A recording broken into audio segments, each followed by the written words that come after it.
I didn't feel like I was that interesting of a person because I wasn't really interested in anything. And it wasn't until I kind of hit a really hard road of just grinding and going that I realized like how much of my imagination and creativity had just been stifled from just doing the same old thing. And when I say staying human, what I've realized and what the focus of my work on is now is that when you kind of compete with the machines, you compete with the robots, just trying to go, you close off your mind, you don't stay in touch with your imagination, that you kind of burn yourself out. The sun is coming up, are you ready to go?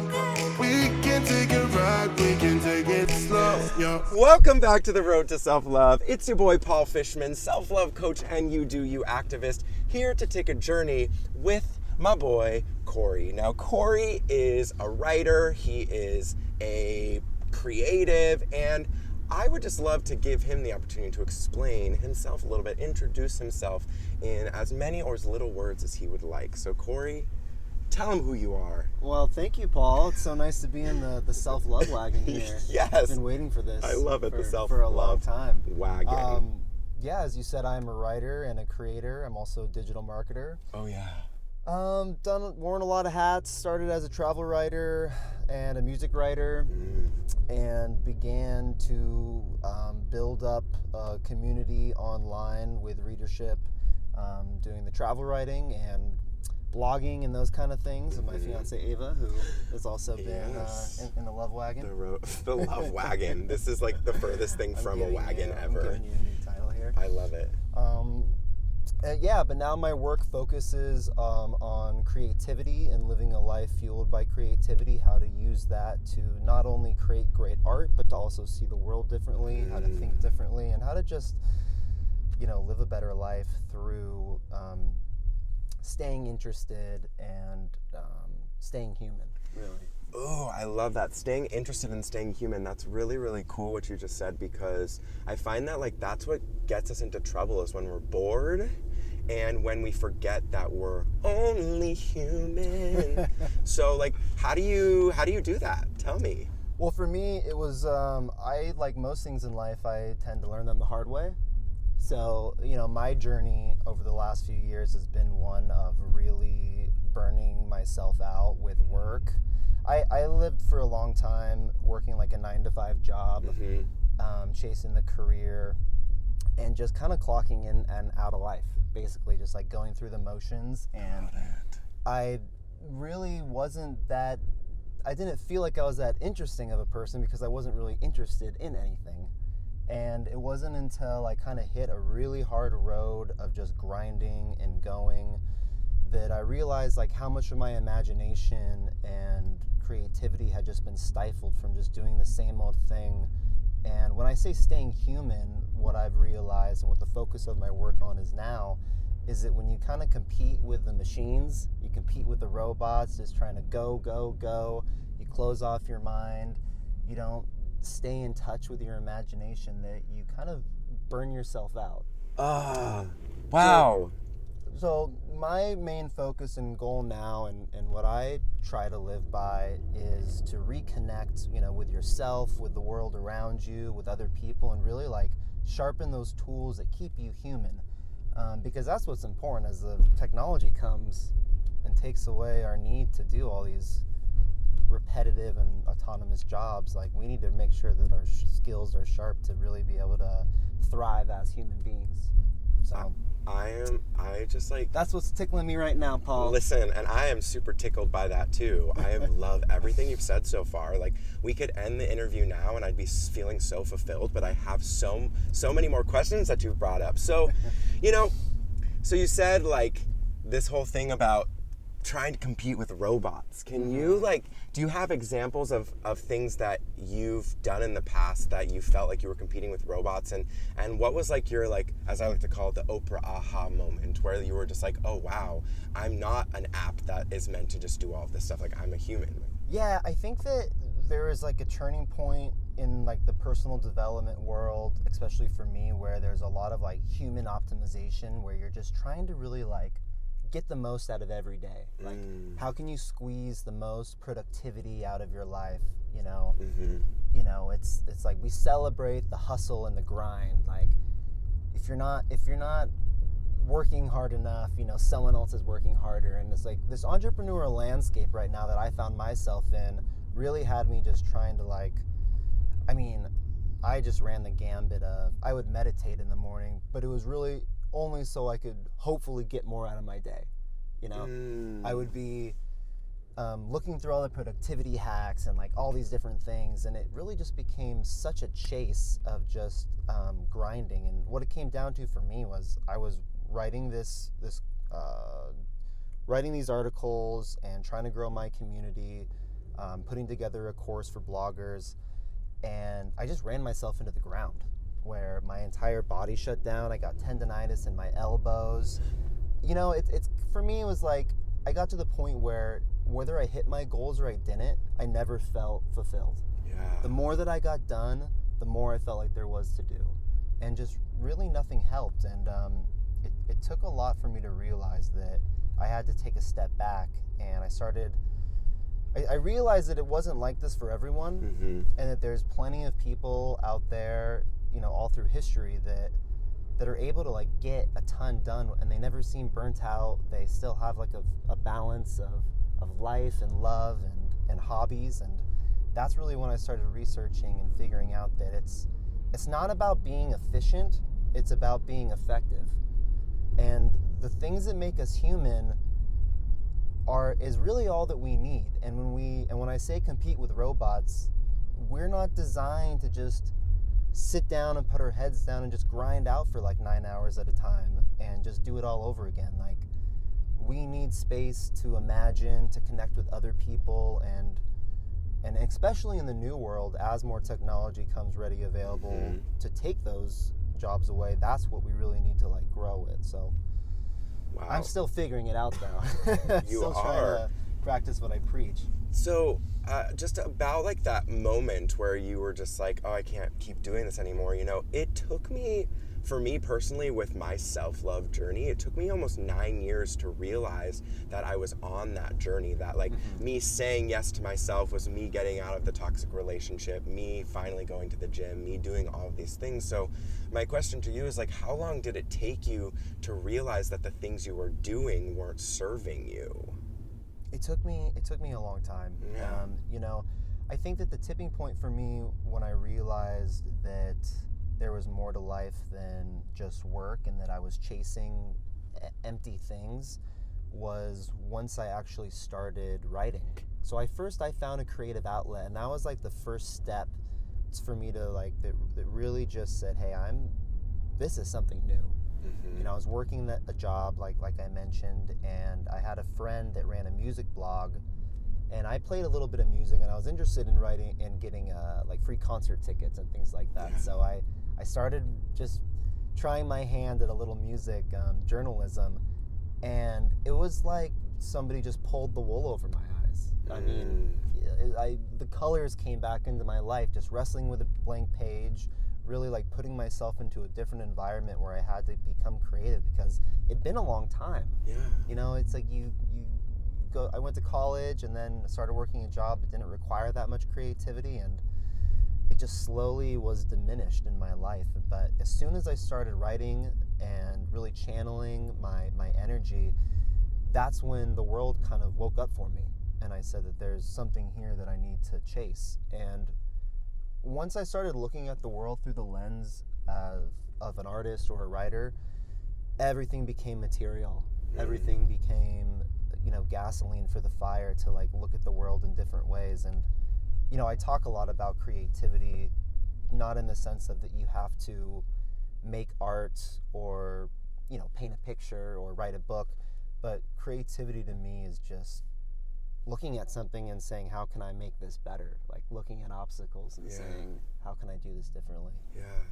So before we move on, because I could just talk about this forever, but we have lots to talk about. What would you say to the person who's kind of like at that point where they know that something has to give and they want to find a creative outlet in the terminology that you've described, creativity? Like, what are like a few steps that you would take as someone who doesn't know what creativity is for them to discover that without them just having to like go out and do a painting class and go on, you know, like what would you recommend? I mean, you really have to start by listening to yourself. I think that before you can really start creating, whether it's creating in the sense that we were just talking about or just following your passion, if you don't know what you want to do, obviously you just want to start by trying different things, but you want to first like connect with yourself. I think it's important that people don't skip that first step.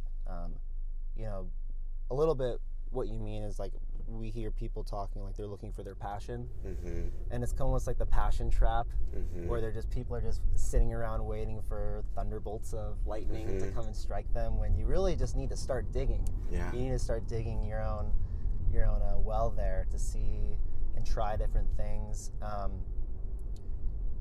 You know, what you made me think of is in the hero's journey, there's something called answering the call. It's when the hero starts out on the journey, something happens. It's usually like this outside force that comes, and it's, you know, when the tornado comes and takes Dorothy to another world, and you know she's got to find her way home. It's the journey that all heroes go through in like movies and everything. And a lot of people wait for that call to come, but what I believe and what I've learned in my life is that you have to first be able to hear the call. You know, for you to find that thing and that passion, like you need to be in tune with yourself and the world around you and be open to be able to keep those channels, like not to get super metaphysical or anything, but whether it's neuroscience or science fiction, like I believe there's this connection to like your outer brain or the outer world and the universe that like will tell you what's right for you, and like these are the things to chase. And keeping those connections open, I believe, is some of the things I've already mentioned, like meditation, journaling, talking to other people. I really believe that, especially for men, you know, I'm 31, and when we hang out, we kind of tend to either bust each other's balls or talk about girls or complain about work. I really think that it's important for I think girls are a little bit better about supporting each other and like asking those deep questions, but we need to be seen and we need to be heard, and the more you can kind of like talk and share with other people, find mentors, and just start listening to yourself. Like that, I guess that's kind of vague advice, but that's the best thing I can do is just keep your ears open, keep that channel open, and really try and listen to yourself. I love that. So, okay, I just have another question. I know I'm saying a lot. No, you're saying a lot, and it's so good, and it's so powerful, and I love what you said about men having these conversations, and I think, and I would love, like, to know, like, what question, like, if it's just one question, like, what kind of question would you feel comfortable answering, and like what kind of question would you feel comfortable asking? Like what's a question that if like a man is listening to this and he's just like, oh, I want to start having these conversations with my guy friends, like what's a question that could like that he could ask?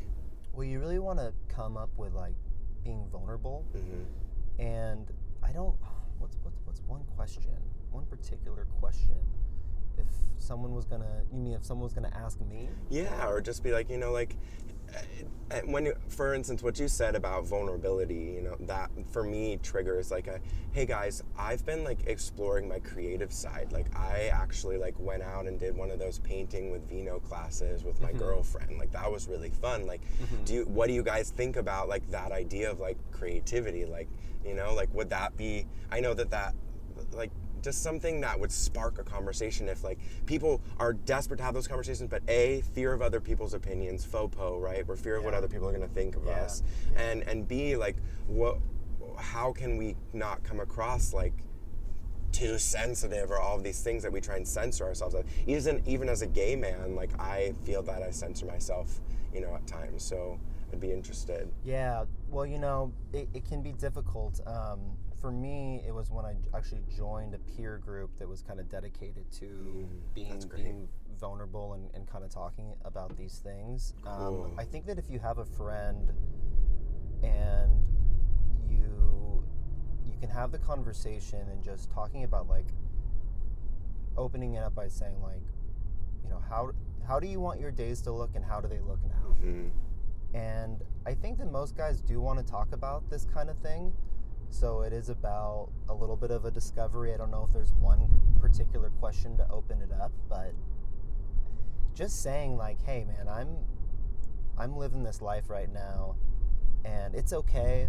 You know, some of the boxes are being checked. I'm making money. Maybe you've got like a relationship that you like, but if you just feel like I felt, 4 years ago, of just bored, like you're just coloring inside the lines and clocking in and out of life, and it's just one slow march to the grave. That's when you really have to start asking yourself, well, why am I not waking up in the morning feeling like how I want to feel? And you just need to talk about that with other people, because you'll probably be surprised that you're not the only one that feels that way. And you'll be even more surprised to find that other people have overcome those things as well. I love that. That's a really, really great way to start the conversation. Pulling it in to you and making sure that the other person understands that like you're asking because you're going through it and you need support, because people love to support others and people love to feel needed. So I like that. And what's really interesting for me in my experience is like once you just start talking, you almost just feel better. You kind of just are able to answer your own questions once you say it to another person. Yeah, because it doesn't have to live in your head anymore. It's really powerful. So I think that now's a perfect time to play a Road to Self-Love road trip game. And I think that we're just going to help everyone out right now who is worried or confused about like what a creative outlet looks like. So have you ever played the alphabet game before? I have not. I don't think so. Okay, so here's what the alphabet game looks like. The alphabet game is where we're going to use the alphabet as our guide, and you're going to, either you or me, I normally have my guest start first, so you're going to start with the letter A, and you're going to name a creative outlet that starts with the letter A, and then I'm going to name a creative outlet that starts with the letter B, C, and we'll see how far we can go. A creative outlet. Yeah. Okay. So are you ready? Do you want to start? Let me think of one for A. I can be really bad at games. So. Okay, perfect. Well, thanks for, already setting yourself up for failure. We appreciate that here on the Road to Self-Love. A. The first word that came into my head was alcohol. Oh, perfect. Well, I guess outlet, it's a creative outlet, I guess. No, you don't need that. No. But I think that, like, if we were at B, you could say, like, bartending. That could be something that's a little less negative and a little more creative. But we understand, we're getting the baseline of who you are as a human. We could say arguing, because you kind of have to be creative to argue. Okay, perfect. Not fighting, but being making your point in a creative way. Well, I'm just going to take the easy way out and say bartending. Bartending, that's very creative. Yeah, now we're on C. Okay, how about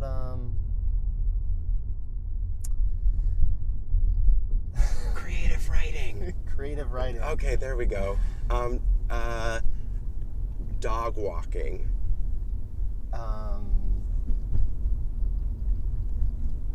Man, I'm really bad at the straight word games. Okay, you know what?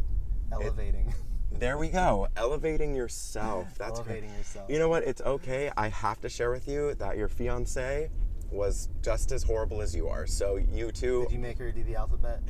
No. What did we play? I can't remember what we played, but I just don't remember it going the best. So we'll have to rewatch that episode to see. If you're wondering who his fiance is, it's Ava Johanna. Check out her. Ava Johanna. That's how we said it. Ava Jessica. She went by Jessica. Anyway, enough about her. Oh, hey, it's your boy, Paul Fishman, self-love coach and You Do You activist, here to ask you a very important question. What would it feel like to be free from any fear and emotional relationship with food? Think about it. What would it feel like to step into a social situation around food and not have anxiety? What would it feel like to not feel like a slave to the food that you're putting in your body, having to plan out every ounce of food that's going into your body? What would that feel like? Well, I hope that I'm able to support you in answering that question. So I want to introduce you to the Feel Your Food 4-week Accelerator program. Now, FEEL is an acronym that stands for forgive, experience, enjoy, and love. And over the course of 4 weeks, I'm going to teach you how to do that specifically around your relationship with food. This looks like a community. It looks like weekly group calls, the opportunity to book one-on-one calls with me. You have some pre-work that you get access to today if you sign up, and that's going to take you all through the concept of emotional eating, what it is, and how to conquer it. We're also going to work together with a photo food journaling app that's specifically created to help you understand your emotions and the triggers involved in creating that negative relationship with food. So if any of this sounds good, I want to urge you to stop thinking that you have to do this alone. Stop thinking that because you've read the blog post, because you've watched countless YouTube videos, reached out for help from countless Instagram models and food people. I want you to know that right here and now, you have the opportunity to invest in yourself to make the change. And I think that I've made this very, very affordable, but also very accessible. So if this feels like something that you are so excited to do, all you have to do, click the Join Now button right below this video so that you can get in on the 4-week Feel Your Food Accelerator program that's starting very, very soon. Thank you so much for being here. And remember, you are worth it. You deserve it. And you are not alone.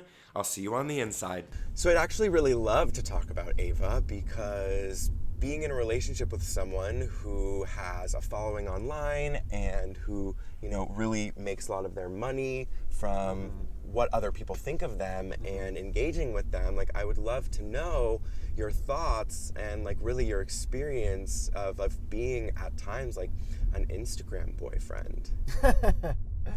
Well, it's great for one. I mean, Ava and I, when we first met, I hadn't started writing yet, and she really had just started taking yoga classes, and it all started when we worked at the same company, and we decided to run away together and move to South America, and that I was going to become a travel writer, and she was going to, become a yoga teacher, and then it was 2015, and we started at the same time. She started doing yoga challenges, so I was the man behind the camera, as you said, helping her take photos.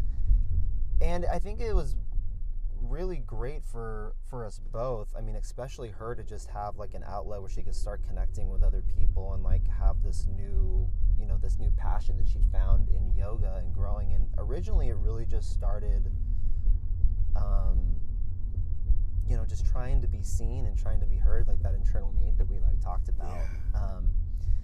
And it's just grown. I mean, it's grown for us both, but particularly her. She's just done so well on Instagram, really found her voice, really blossomed into such an amazing leader, and talks about way more stuff than yoga at this point. And yeah, I mean, I'm so freaking proud of her, of course. But to answer your question, what it's like to be a boyfriend or husband to an influencer, it's pretty cool. We get a lot of cool packages in the mail all the time. People send her a lot of stuff. Yeah. Well, you're kind of making me feel just a little bit better, because Richard, when I first started asking him to get behind the camera and support me, he was not into it. He was just why do I have to do this? Just for the likes, for the comments, it's so annoying. And I was just but you love me, right? You'll do this for me. And we started coming up with rules, and there was guidelines of when he would do it, when he wouldn't. He needed time off. He was are you going to start paying me? And I was I'm not going to pay you. My presence is payment enough. You know him, so you could probably see him saying that. Yeah. But the thing, I can see that's probably a really common story. Yeah. So I was hoping that you were going to align with that. But I love to know that there are men and Instagram husbands and fiancés and boyfriends out there who really have never struggled with the work. Because I'll say that I've struggled with it. You know, there's definitely times where I'm taking multiple photos and she wants one more, and I'm just like, ugh, come on, we got the shot. We got the shot. You know, I get it. I've always understood it though, and it's obviously just become more and more important piece of her business and of her life to be able to like capture those moments, and something we've done for each other. You know, she can be a little controlling sometimes when I'm back there behind the camera. Sometimes I feel like I'm just like a blonde-headed tripod, but you know. I get it. Well, for the most part, we're pretty supportive of each other when it comes to stuff like that. I like that a lot. That's really cool. So I want to know a little bit about like what you have going on in your business. I was really excited to hear that you had like a moment where you're just really ready to step into your own like power as like a creative. I just got this email from you, and the subject line like really excited me. It's like, have you ever sang Rocket Man out loud in the car? And I was just like, yes, I have, and it like really intrigued me to open it. So like, I just love to know like what you are up to and how your journey is now translating into supporting other people's journeys. Yeah, absolutely. What I'm up to right now is pretty multifaceted. I mean, on the one hand, I do have my I really identify as a writer. Like that's like the thing that I protect the most. I have to wake up and write every day. I want to write books. I'm actually working on my first book right now. By the time this comes out, there will probably be a lot more to talk about. Cool. In that sense. But that's kind of like the reward for all of my living. Like I want everything to kind of feed back into my work and inspire other people to live more creative lives and to stay human. But I do have a writing course called Take the Leap. And it's a lot about my journey, and it's kind of designed to help people that might feel stuck. They might know that they have an urge to create and to share, but they don't know exactly how to do it.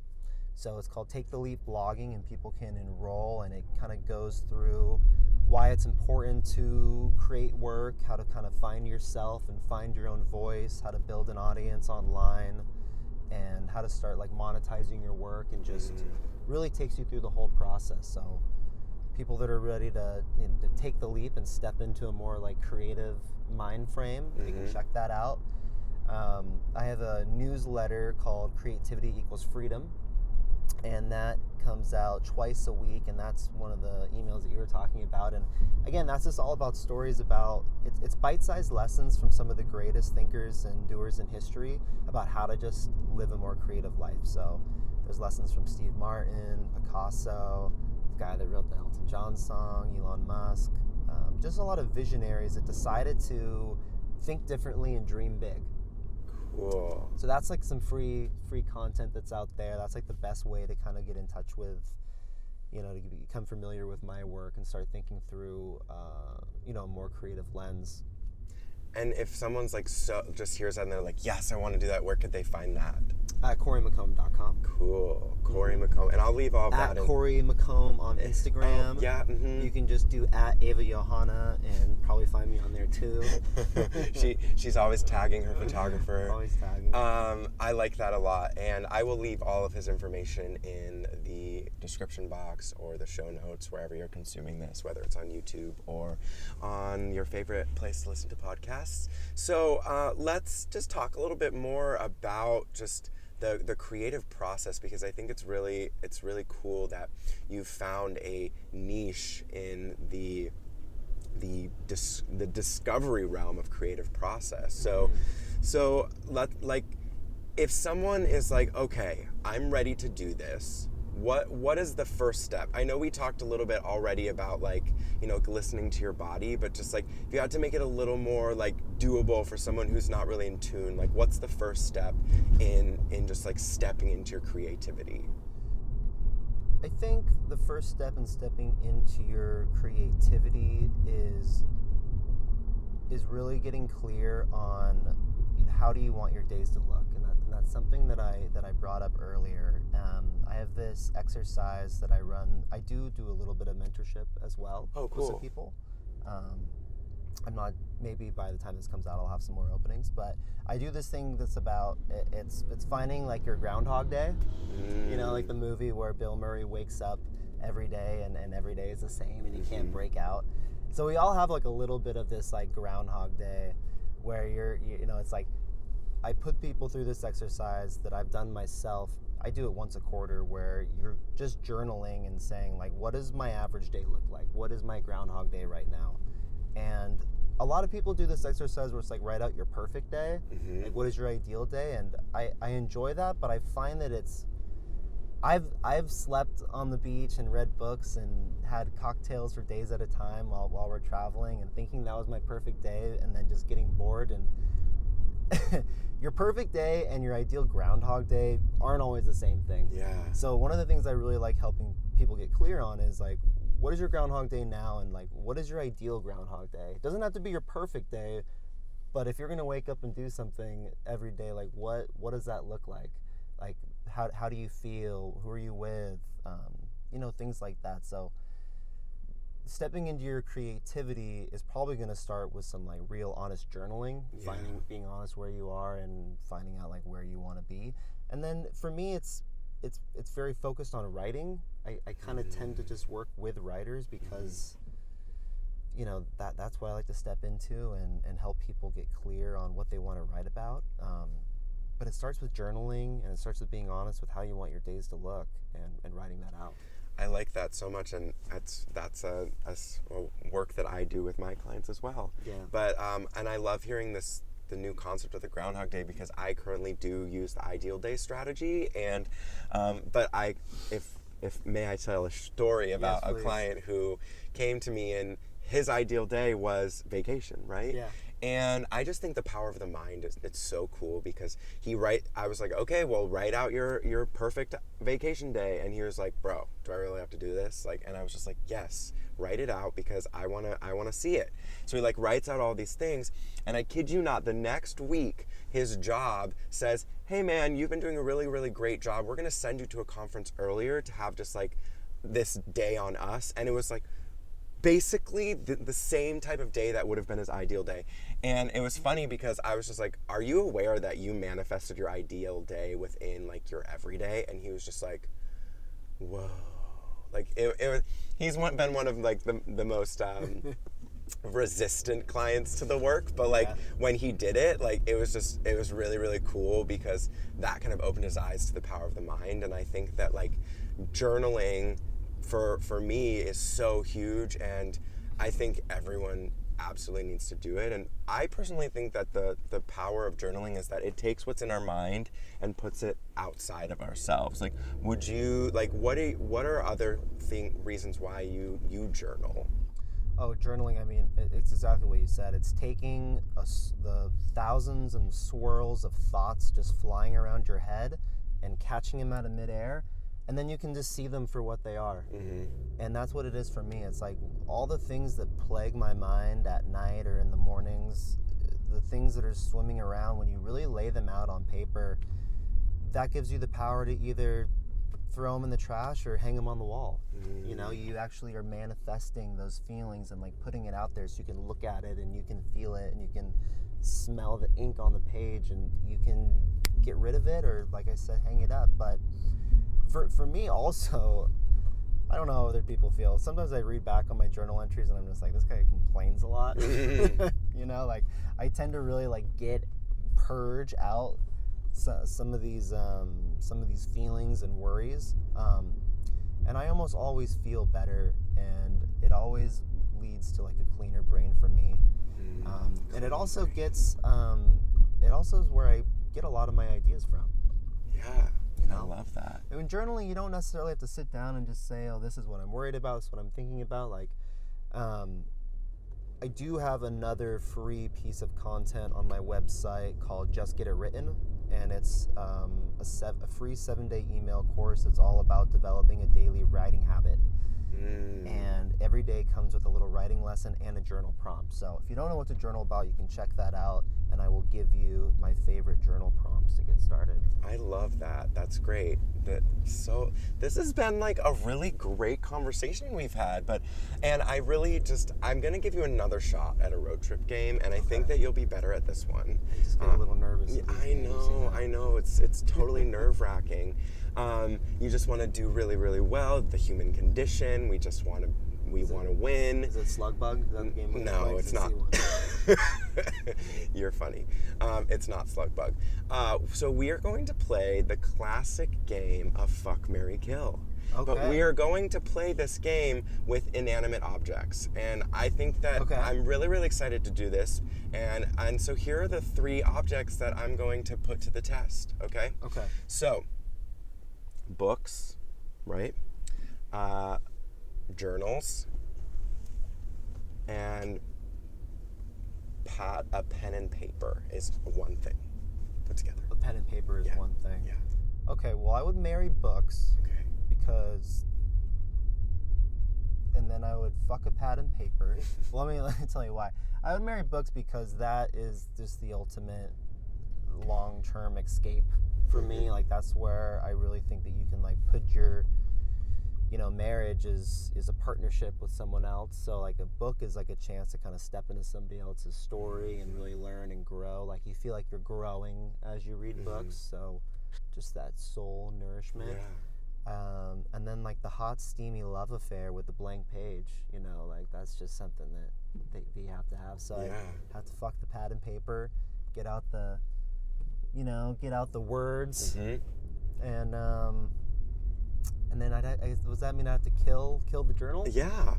I'd probably kill the journal because I write all my insecurities and all my worries in my journal. Okay. Well, I'm gonna hold you to that, and I'm gonna make sure that I get you a nice piece of pen and paper as a wedding gift. Silky soft pages, Silky soft, really nice featherweight paper that sucks up the ink really well. I got it. I'm picking up what you're putting down. Okay. So I just have a couple of more questions for you. I ask this question to every single person who comes on the road to self-love. What does self-love mean to you? For me personally, self-love is an anchor where when I tend to I can be a little bit of a worrywart, and I'm prone to overwhelm. And I think that, to worry is to really just bet against yourself. And when I think about self-love, it brings me back to thinking like, okay, like if I really loved myself, is this the way I would be feeling? Like, so cool. I wouldn't do this to somebody else. I wouldn't put this pressure and these expectations on someone else that I love. So if I really love myself, like, why am I doing that? And whenever somebody talks about self-love, and whenever you talk about self-love, you're the person I hear talk about it the most, and I love it. That's the little thing that goes off in my mind. Is like, okay, Corey, well, are you treating yourself the way that you would treat Ava or someone else? Are you putting that kind of pressure on yourself? Because you shouldn't be doing that if you really love yourself. So good. I loved the analogy of the anchor. Like, that's so cool. I think that just like translates to me as like self-love is grounding for you. And that's so powerful. And I really hope that everyone like seeped in that beautiful, beautiful stuff, and rewind and listen to that again, because that was a great definition. And I say this every time, but I just want you to know that like every single person I've had on this show defines self-love differently. And if you're listening or you're watching, I want to remind you that self-love is devotion to your individuality. So Corey's definition, any of my other guests' definition, my definition of self-love is absolutely not your definition of self-love, and it doesn't have to be. Define self-love the exact way that you need to define it. And with that, Corey, tell us where we can find you, and where we can get, ask all the questions and get these free online challenges and sign up for your email. Like, where can we find you? Well, you can find me on the ongoing road to self-love. CoreyMcComb.com is the best way to break into my ecosystem. I do post on Instagram, very infrequent on Twitter, but I'm at Corey McComb just about everywhere online. Cool. And CoreyMcComb.com is where you can kind of connect with me, send me an email if you want to chat about writing. I also do a lot of marketing, and I'm really happy to just talk to anyone that wants to talk about creativity, writing, and all that stuff. So please drop me a line. And where do you think would be the best place for someone to start? Would it be like the 7-day email challenge, or just like following you on Instagram if they're really feel sparked by what you said? Yeah, I would go onto the website, and I would start with I would subscribe to the newsletter. Okay. That's the best thing to do. Cool. That's the best way to kind of keep me in your inbox, you know, a couple of times a week with nice short lessons to get a feel for the writing, and I respond to all the replies that I get from there. Awesome. A lot of great conversations come out from those emails, so please opt in there and you'll be on the list and we can chat. I mean, that is so great. I really hope that everyone takes this course. I'm already a member of the email community, but I'm about to sign up for this course because I want to get back into writing too. So thank you so much for joining us on the road to self-love. We are literally and figuratively even closer to loving ourselves because of the conversation that you and I had today. Yes. If you are listening to this on iTunes, please consider liking, subscribing, sharing, all the things you can do. Definitely leave a 5-star rating if you feel so inclined. And if you are watching on YouTube, please like, comment. We'd love to know something that you're going to start doing that feels creative for you. So if there's a creative outlet that you have that could have been helpful for us in the alphabet game, let us know in the comments below. Make sure to subscribe. And we will see you next time on the road to self-love. Thanks for being here. Love you the most. Bye. Bye.